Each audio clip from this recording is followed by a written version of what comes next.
Redfall has slipped into Steam's top 15 worst reviewed games of all time, dude.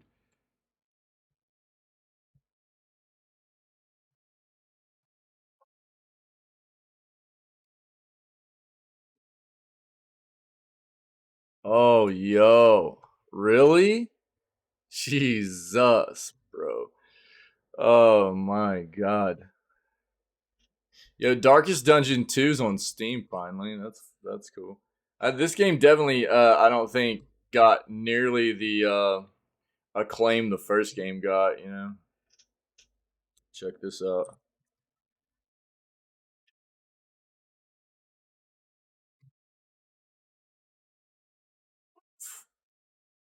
Yeah.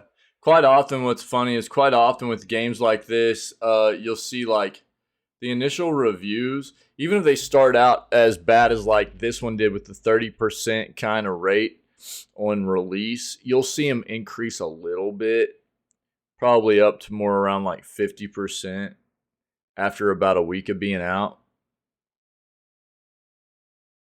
This game is getting throttled. People are hating this.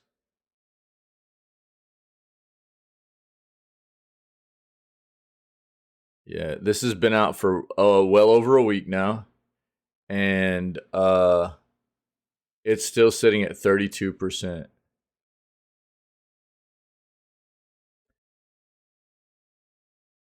What's funny is I cut out a clip from a news segment the other day. We came across an article where somebody was like talking about not wanting to like hop on the mudslinging bandwagon and like basically talking about not wanting to throw shade at a game like Redfall. Um, and that they like games that are flawed and stuff. And I was like, dude,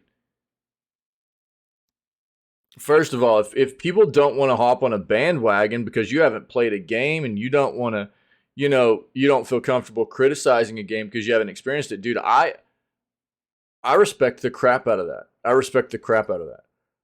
If you don't feel, and I always, I try to point out quite often whenever, I'm talking about a game that I haven't experienced personally.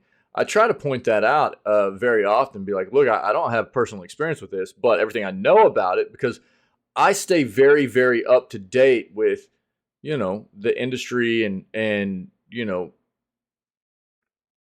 it's not like I see one review and I just get totally, blinded by it. That's not the way I work. So, but if people have that mindset of not, I think that's not actually a bad way to go about doing things in the industry. I mean, don't let other people make up your mind. Make up your own mind, you know.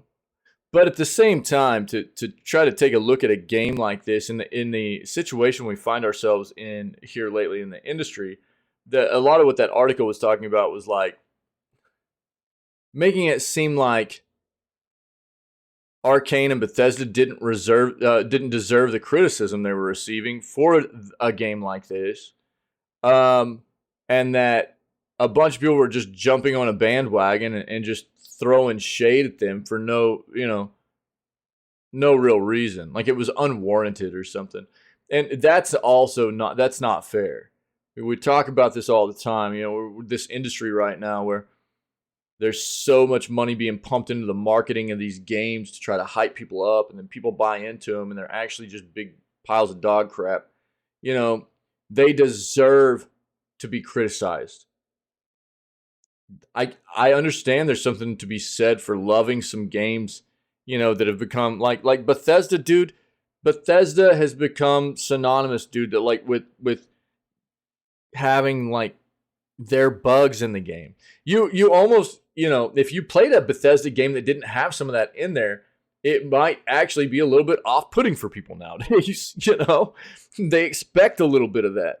So I can see how some people like from time to time they want a little bit of that. They expect a little bit of that, and I think we all expect games to be a little bit flawed. But when you're talking about games that are just terrible content-wise and terrible performance-wise, and they're getting marketed nonstop to try to hype people up into pre-ordering or buying day one at a stupid price point, let's be honest, you know, they deserve the criticism. It's really gross.